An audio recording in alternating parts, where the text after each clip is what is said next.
Your Indiana Fever are playoff bound, and we will have all of the coverage at the Central Indiana Sports Report.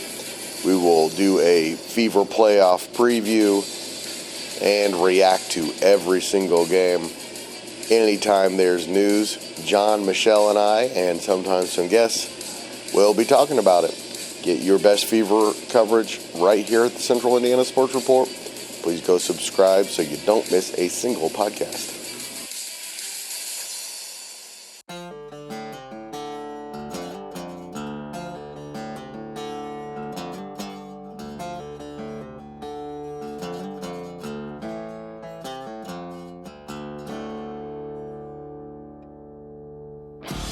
You're listening to the Central Indiana Sports Report with your host, Greg Mengels. Welcome, Fever fans, to the Central Indiana Sports Report and a special Fever report. The Fever are in the playoffs, and what a season it's been, John. Not exactly what we expected, but you got to be so proud of this team. I agree with 100% of that. This is not at all the season we expected. Coming into it, we expected this to be pretty much a cakewalk to a top four, and now we're just happy that they're squeaking in the playoffs. But the fact that they made it in at all, in spite of all of the obstacles they've had to overcome, with the multiple injuries and the multiple just never really knowing who's going to be in your lineup, you have to be so proud of every player that consistently came out and put effort on the court this year. So regardless of how it happens in the playoffs, I do think they can at least get a round or two, maybe. But you have to love that they made it this far, regardless. And the way they did it with such pride. They're so proud of themselves, and they should be. Michelle, sometimes just sneaking into the playoffs is not something worthy of celebration, but I'm going to sing for them. Celebrate good times. Come on. I don't really think they snuck in because they got in today with a convincing thumping. That was they just took it to a Washington Mystics team that has been good at times. But they're going to be the year. 8th seed. That's always sneaking in. I think they're the 7th seed. They're the 7th they're seed. the 7th seed, right? They are So the I think they're 7th playing seed currently. So I retract my wording. So I was going to go off on what Michelle said. Yes, it was a convincing win over Chicago and a convincing win over Washington. I don't know that I would say they snuck in or squeaked in. I would say they built the early lead, but then held on to it as things started to slow down towards the end of the season. You know what? I want to give kudos to the Fever. I don't know if you guys saw on Twitter, but the team, when they sent out the congratulations, the playoffs, they had pictures of every one of the Fever players that have been in uniform and played for them this season, which I thought was... Well, not all of them. They left one off, which was totally fine. Oh, well, she doesn't count. She quit on the team. She does not count. She does not count. We're not talking about it. We're not. Right. She will never be a member of this team. I loved it because it was great, but it lets you know just how great an accomplishment this is for the Fever when you see the number of players, knowing that rosters are like 11-player limit. So when you see 15, 17, 18 players on that, it's been a rough season as far as injuries, illness, that type of thing, to where they've had to bring in multiple extra players. So what a great accomplishment. Just a great accomplishment. And especially for, how about for the three Fever vets, Kelsey Mitchell, Lexi Hall, and Aaliyah Boston. And I did that in order of the number of seasons they've played for the Fevers. And those three have played huge roles in them getting this far. Tremendous. I know that Greg feels like that if they don't do much in the playoffs, Kelsey Mitchell doesn't really have a shot for MVP. But I truly believe that no other player has carried their team as much as Kelsey's carried this Fever team through adversity this season. In the grand scheme of things, she probably isn't going to be in the conversation, but I think she deserves at least a mention. She should be in the conversation, John. She's just not going to win it. Well, no, she's not. They're not going to let her win it. Guys, let's bring in Sam Frick of ANEC Sports. I sent out a text saying who wants to praise the Fever for an incredible season that they've had, just ups and downs and so many accomplishments, so much to like, so much battling the rest of the league. Sam was the first one to say, I want to talk about it. Sam, your thoughts on the Fever making the playoffs?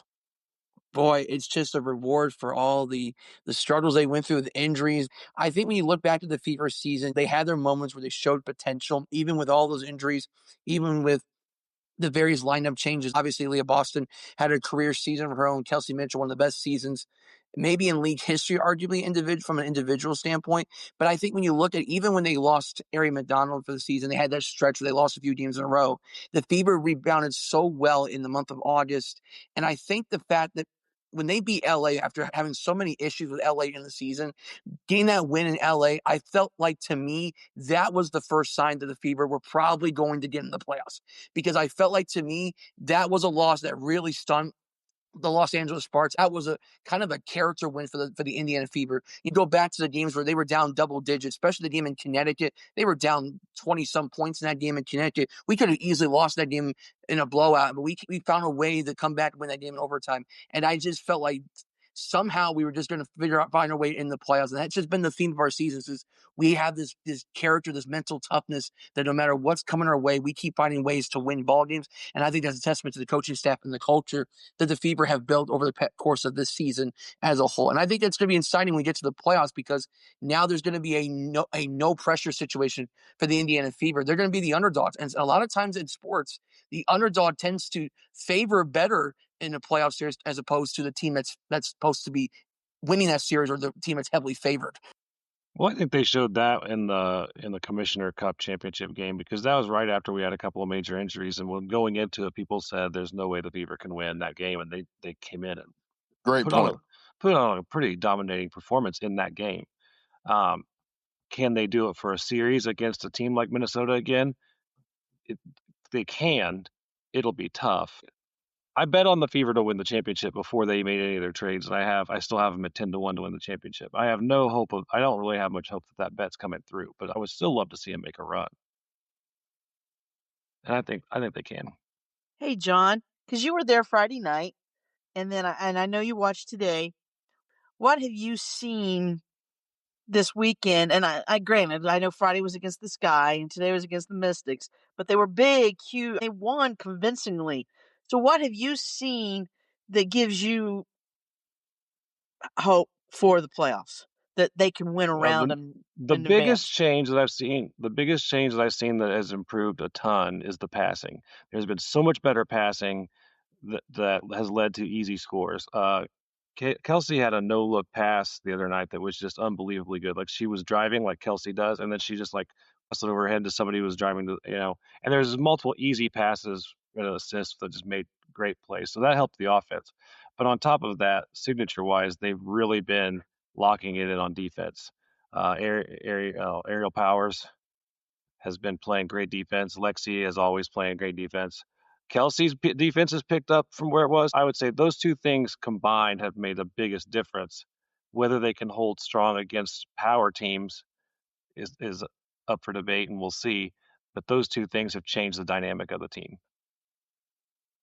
And how about Brianna Turner seems to have she's getting a bigger role here down the stretch, and she maybe having not I think maybe not have seen a lot of minutes early has helped. It gives fresh legs for the Fever because she's been playing well, I think.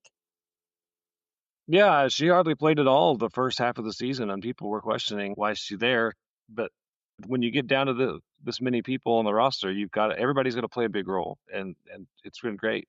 I've been really happy to see how everybody's just working together and gelling as best as you can in a short time period. Like I really do think the culture of that locker room has to be good, despite what like social media and Facebook think, because they support each other hard. That brings up the topic I was going to bring up next, John, and that is, in a lot of ways, it's been a tough season for Stephanie White, but she's done a pretty darn good job. Yeah, I have heard all of the Fire Stephanie White stuff and read all of it, and I don't understand it at all. I think she's trying to figure out rotations with an inconsistent roster, and got to give her Anybody credit. saying that is a moron, John. No, I agree. I think pretty much everybody on social media. Well, I don't want to say that. I don't. You can't live on social media. You have to live in No. reality. You have to look at what you see with your eyes. And yes, she's made some coaching decisions that I wouldn't have made in some games, but So, she probably has more experience and had a thought process behind it. And you have to go with the thought process, not always the outcome. If on paper it sounded good and the theory was there, trust it. I I think give her credit.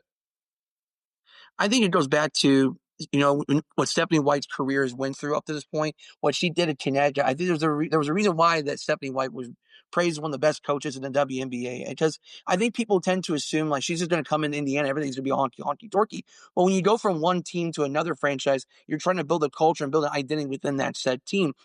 It was hard to do that with the offseason, all the changes we've had in Indiana and then the injuries. But I give a lot of credit to Stephanie White, Coach Austin Kelly, on the assistant coaching staff, Brianna January. That coaching staff did a fantastic job, even when Stephanie White was away due to personal reasons. I think Coach White and this coaching staff, I thought they were handled it in a very mature manner, so to speak. So yeah, I totally agree. I don't understand the hate towards Stephanie White at all. And yes, I'm a Purdue fan, so maybe I'm a little bit more biased in that sorts. But at the same time, I think Stephanie White is a legitimate head coach as well.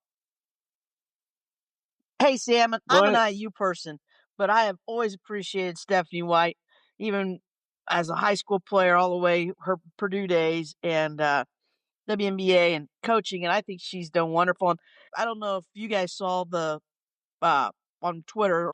I think the Fever put out a video in the locker room after today's game, and Stephanie White. And I think that goes back, John, and I thought that encapsulate perfect how connected and what a great culture, and that this team supports each other and is more connected and stands up than what a lot of people want to be. The people that really aren't privy to what goes on behind the scenes, and probably a lot of people, I'm going to say, probably a lot of fans that have never really been maybe around that in locker room situation, different things but they're just so connected. And I thought that post game speech and everything today was just really good. And I just hats off to Stephanie White because she never made excuses.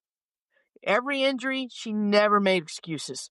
Never tried to use that as a way for if they had a down performance or something like that. She might just say, it's tough sometimes to get somebody acclimated real fast, but she never used the bad luck that the Fever have had this year as an excuse. No, I agree that I think that the team had a good connection already. I think see Caitlin and Aaliyah have always had a strong connection, and Caitlin and Alexi have had a strong connection. But Stephanie White being able to keep that going in the face of adversity, reminding everybody to stop paying attention to the haters and let's just focus on us. She did a great job with that, so give her credit. okay, guys, as we close, Sam has a question for John. We have the last game against Minnesota on Tuesday. This is basically going to be a tune-up game for the playoffs. What are you going to be looking for as we approach the playoffs? Looking for that last final game of tune-ups, getting ready for the playoffs, getting to see what the team could look like as we entered into the second season, if you would. I mean, first of all, I want to make sure they just play safe and don't get injured. That's my biggest concern with this last Oh, game, right? We can't wow. afford to lose anybody else. Uh, Can't even but imagine. yeah, I have this fear of Lexi or Aaliyah Don't Boston. say it out loud, Okay, John. maybe I got Pacers PTSD, but We all have it. I don't want to see that happen. But then I just want to see them work on. I really just want to see them working on their timing and their passing still, because honestly, it really did elevate them to see the connection they were making for these easy points. Because easy baskets are, if you can keep getting those, we're going to be fine. Aaliyah obviously is posting up and playing well, and Kelsey's hitting from outside really well. But if they can get everybody else involved and find ways to just connect with one another, I think that's what I'd like to see in the last tune-up game. I guess you kind of try to feel out Minnesota a little bit too, just to see if you want to go deep, you're going to have to face them at some point. But again, we don't know who Cheryl Reeve's going to put on the court. So I kind of want to see the same things you do, John. I also want to see the Fever continue to really work hard on the boards, because rebounding can be such a huge difference maker, and taking care of the ball like they took care of the ball today. I think rebounding and taking care of the ball will be huge for them if they want to make a serious playoff run. So I just wanted to I would like to see them continue that kind of toughness and focus. Yeah, that's something I forgot to mention. The turnover advantage today for the Fever was huge. I think it was like plus 13 or 14 turnovers. I forget exactly the number, but it was significant. You know what else you all forgot to mention? We want to win. We do want to win. I think that's a Yeah, given, right? That's a I'm given. We want to win. yeah, Apparently it is. but like no I'm one not. mentioned it. But I'm honestly not that concerned about the game on Tuesday. Whatever happens on Tuesday, I don't really care about the I outcome. want to win going into into the playoffs. I would like a win against the Lynx going into the playoffs, and I think it'd be great momentum. But at the same time, I'd rather them just kind of use it as Staying healthy is the most important thing. healthy, Absolutely. feel it out. 100%. No doubt about it. That is the most important thing. What's the pool on how long until Alexi Hull's black eyes are healed? Oh, okay. I thought you were going to say it again. No, how long until her eyes are completely healed? It's been 2 weeks already. She's young and healthy. It won't be long now. All right. You think maybe she's having a teammate punch her in the face so she continues to look tough? No, listen, you guys know that I've been on Lexi Hall bruise watch, and I've been tracking where we're at, so they're getting better. It needs its own podcast, John. The Lexi Hall Black Eye podcast? The Lexi Hall Black Eye Report. Okay. Well, we'll work on it. Guys, I really am excited. I hope that the rest of the state is excited. We got a big Colts win. I hope they don't forget about the Fever because it's really impressive what they've done so far. And we will not forget about the Fever here, guys. We will be talking about it all. We will do a playoff preview. We will talk about the playoffs every single game. Right, guys? Well, unless they're on the West Coast, then it might be the next day. But right after the game most nights. Yep, we'll be here. Thank you so much to John and Michelle, and especially to Sam Frick for being our guest tonight. And thank you for listening. Please do us a huge favor and help spread the word about the Central Indiana Sports Report, that we're here talking about Central Indiana sports every day, by sharing this podcast with a Fever fan or two in your life. Appreciate it.